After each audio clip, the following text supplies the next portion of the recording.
Well, it's Sunday.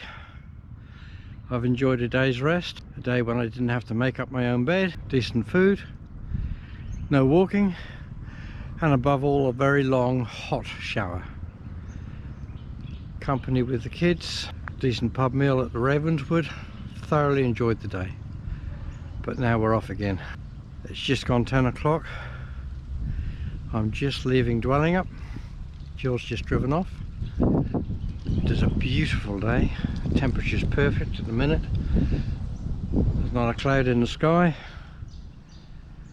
And I've gone 500 meters and I'm feeling the effects of the rest. Had a big breakfast at the Blue Wren Cafe.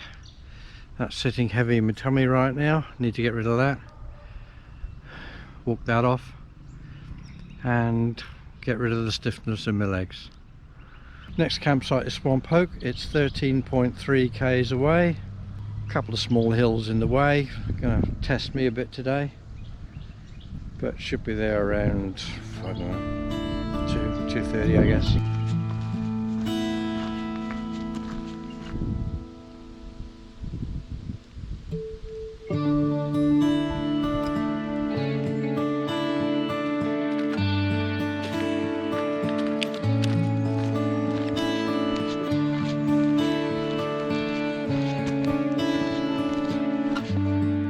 I'm about 7 k's in, just over halfway. It's hot, the sun's beating down. I've just entered this pine plantation and it's a stark difference between this and the forest I've been tramping through. It is dead silent in here.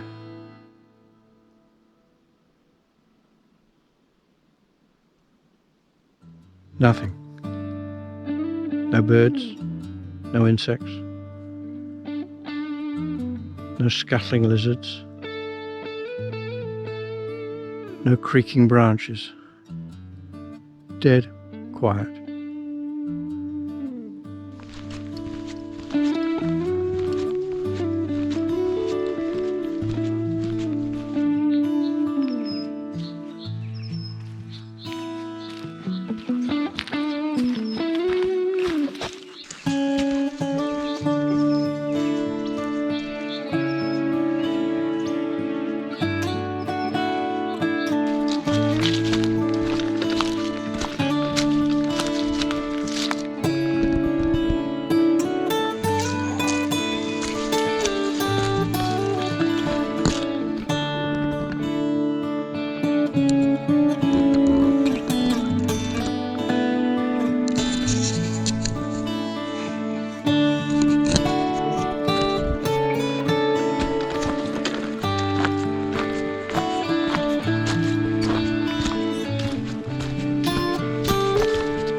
Oh, it's never too early to see one of these.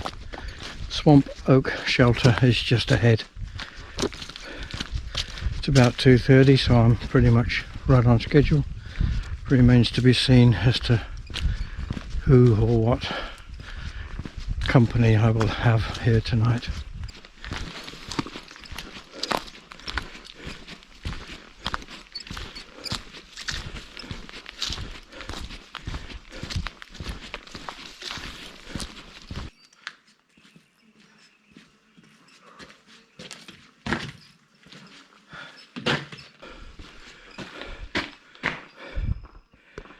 Well, so far it's empty.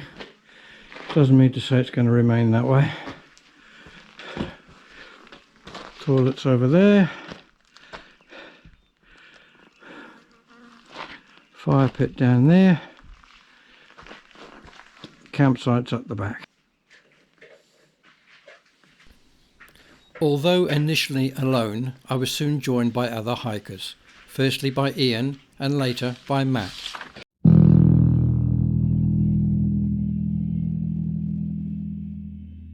So that's Swamp Oak done. Matt was up having his breakfast as I left.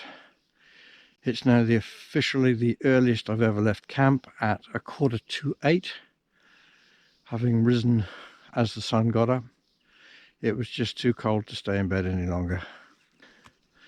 Today's walk is just under 20 k's to the Murray campsite. There are a lot of elevation changes between here and there. It's going to be a hard day. It's going to be a hot day. Sky is as clear as it can be. Beautiful blue. It's still cold now, but walking is going to soon warm me up. I've come prepared for the sun, stupid hat, and I've even got sunglasses in my pocket ready to go if I need them. I'm trying something a bit new today. My shoulder is absolutely killing me after yesterday's walk, and I've got to even out the load a bit. So I've taken the heaviest package in my bag, the food package, and I've now got it strapped to my front. It should distribute the weight a little bit better, and even if it doesn't work, I can easily unclip it and carry it in my hand if I need to. Anything to get the weight off of my back and my shoulder. We'll give it a go and see if it works. For now, it's a walk in the morning dew.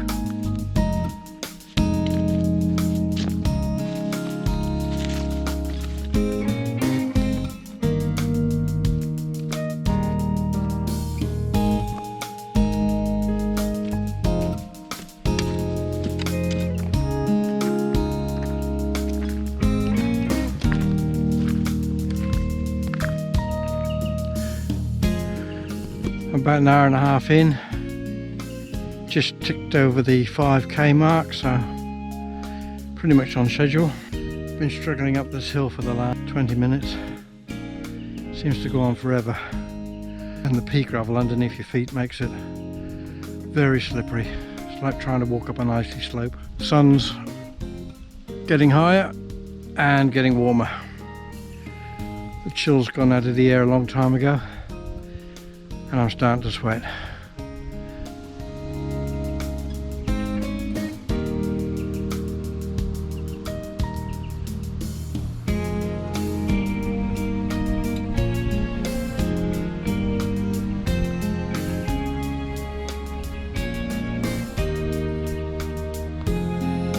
Having marched all the way to the top of that hill, now I've got to go all the way down again. Sometimes I feel like the King's Men.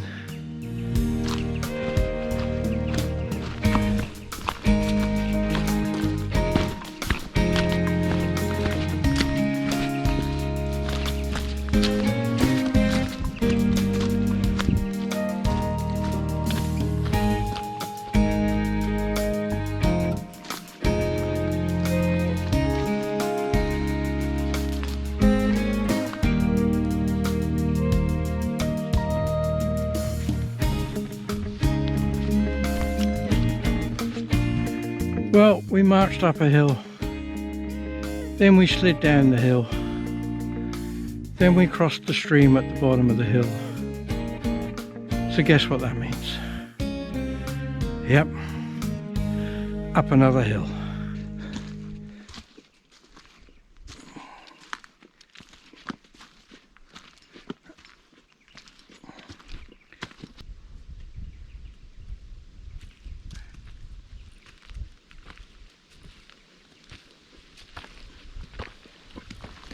Don't know how well it'll come out on camera, but across the valley, that is the hill I've just descended into the valley, across the bridge, and now I'm fighting my way up this. It's 10:15. It's getting hot. I'm about 8k's in. Interesting thing is that Matt, who I left back at Swamp Hoke, said he doesn't start moving before 10, so he should be just about to start off. He's young and fit and seems to live this lifestyle permanently, so it'll be interesting to see how quickly he catches me up. Well, I'm 3.5 hours in, and I've just ticked over the halfway mark.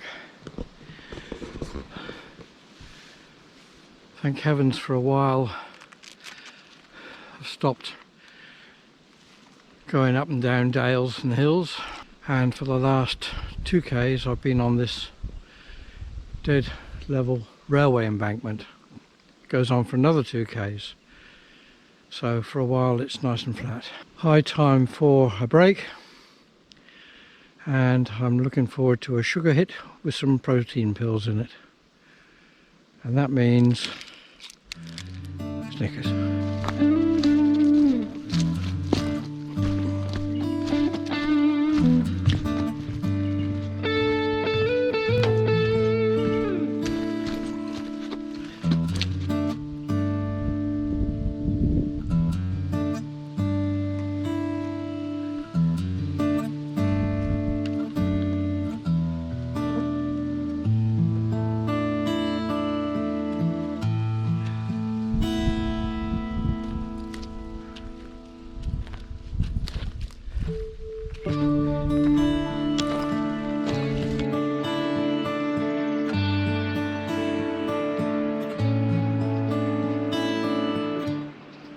That's the Murray River.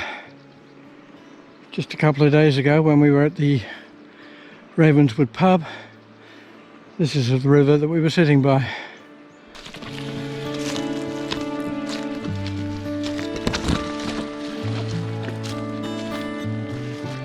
Murray campsite looms out of the bushes without any warning whatsoever. Never been so pleased to see one. 20k's. Knackered. Now Ian should have lunched here and moved on. Matt won't have got here yet because he hasn't overtaken me. So as of right now, we should have the place to ourselves.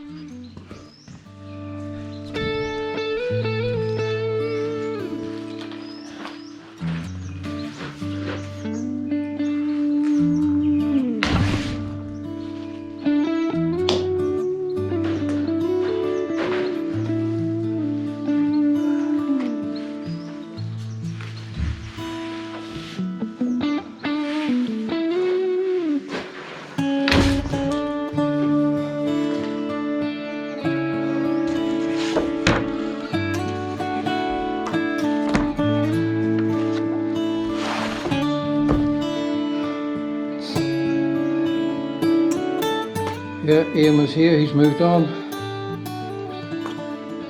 Tyler was here yesterday. Sabrina, 4 days ago. Lorraine, the day before that.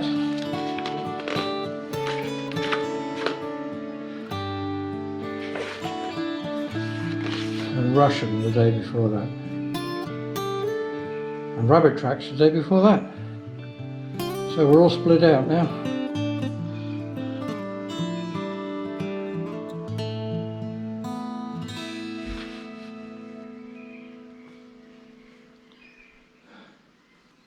Murray campsite is beautifully situated alongside a permanent pool in the river and teeming with bird and wildlife. The shelter is the standard wooden deep south design and can accommodate 12 to 15 people. It is laid out on multiple levels, with the tent sites that I used highest and furthest from the river, and the fire pit at the bottom. This is the Murray River, flowing serenely by the camp. Guidebook advises a swim on a hot day, but I won't be doing that. I used the cold river water for a quick, refreshing rinse, all the time very wary of the muddy and slippery riverbank. The water was unusually clear, without the usual tannin colour endemic to rivers in the area. Thousands of tiny fish scampered away from my shadow. With the paperwork done, it was time to relax for the afternoon. A quick back massage to relieve aching shoulders was followed by another go at the crossword I was finding increasingly harder to solve. Planning the next day's walk using both maps and books soon wore out my brain, necessitating a quick nap in the sun. Then came the nightly task of lighting the fire, a source of both heat and entertainment for the coming evening. Matt eventually joined me late in the afternoon, and we spent the evening chatting over the campfire. He leads this lifestyle permanently, walking long-distance tracks all over the world, the Bibbulmun just the latest in a long list.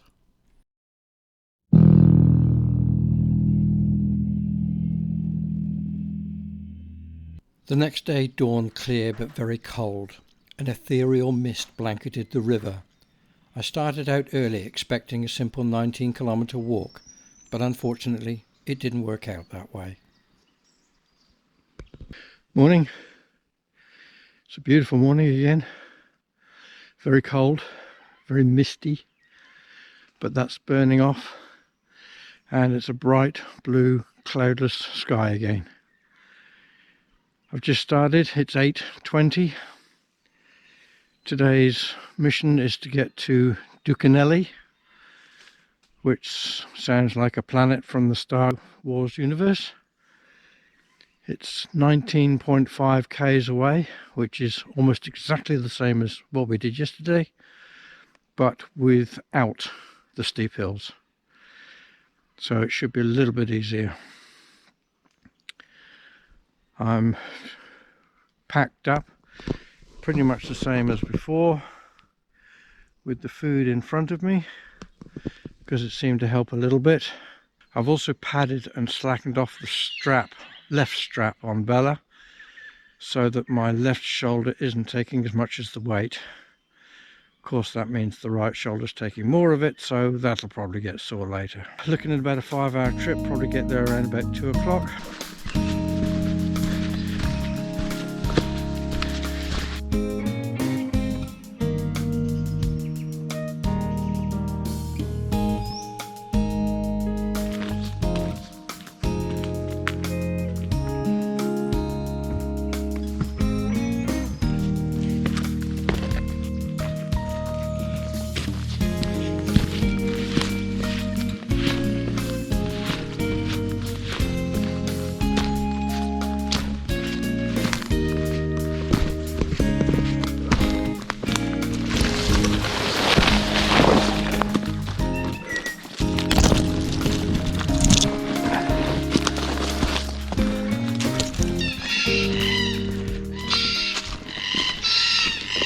I'm about 12 k's in. I'm making really good time.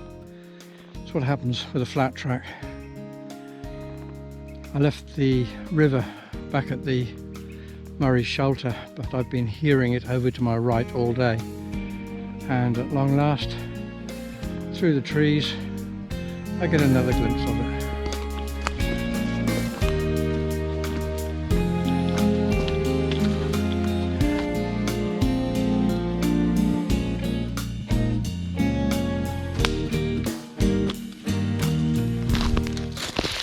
Well, I'm 15 k's in.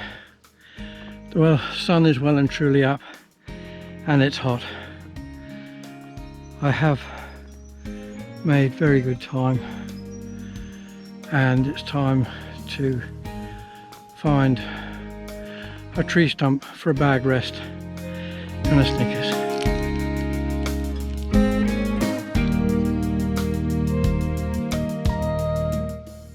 I'm getting there. I'm about 3 k's from camp.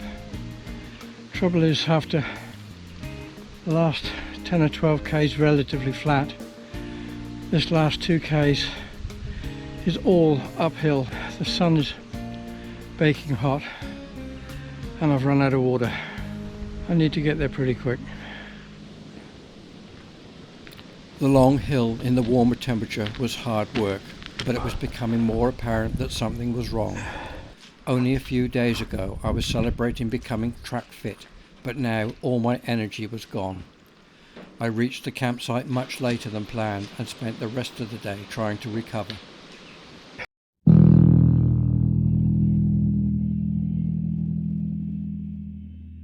So this is Dukanelli. It's a pretty place, no doubt about it.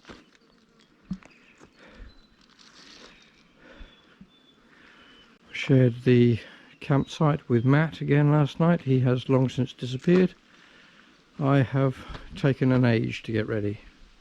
I'm afraid today could well be a bit of a watershed. I'm not right. I'm pretty sure I'm running a temperature I felt nauseous all night. I am obviously severely dehydrated, despite the fact that I'm religiously drinking 3 and 4 litres of water a day. I arrived here yesterday afternoon utterly exhausted after that climb up the hill. And it's taken all my strength just to pack up this morning. Even the cookies are laughing at me. So what I'm going to do, I've made some adjustments. I have once again taken out a lot of the weight of Bella. Batteries, medical kit, food is all in one bag, which I'm going to strap to the front of me to try and take some weight off my shoulders. My shoulders are on fire and I simply don't know how they're going to stand up. Having just looked at the map, there is a vehicle extraction point 14 k's down the track. I am going to start in a second, see how I go, and if I still feel this way at that point, that'll be the end of this trip. Dukanelli will be my last shelter.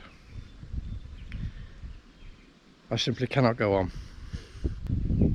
It is fortunately a very flat track today, but it is 20 odd k's to the next shelter. So at best I will make it the 20 k's. At worst it'll be the 14 k's and get somebody to pick me up. I'm 3.5 k's in, and at long last we get to cross the Murray River on this rather impressive looking bridge. The original was apparently burnt down in a bushfire.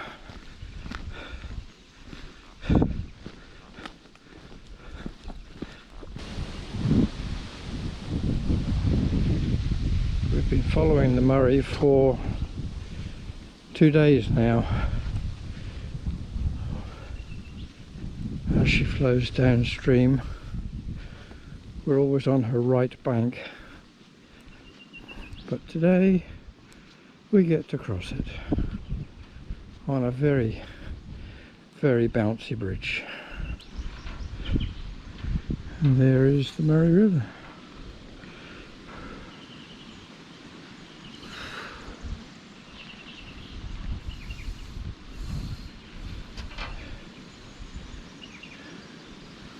Very peaceful, lovely spot.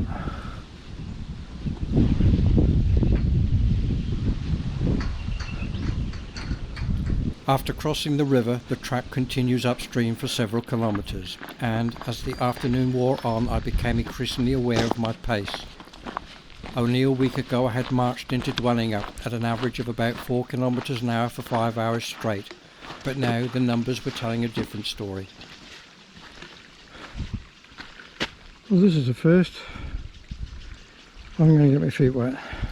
By mid-afternoon, at one of my frequent rest stops, I studied the map and came up with the realisation that I was walking at less than 3 kilometres per hour and struggling to do that.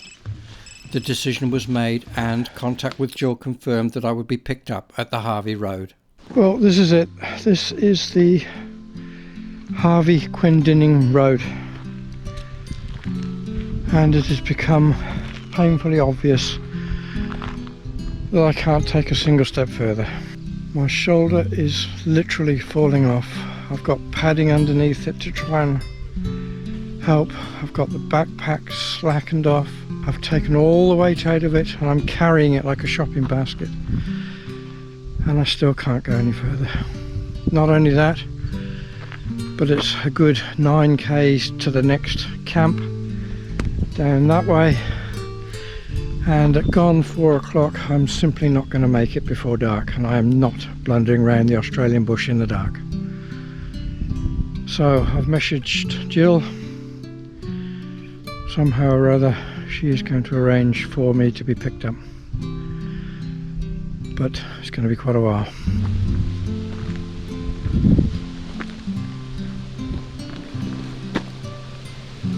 I must admit, I really hope to get further than this. I feel like I've let myself down and everybody who's supported me.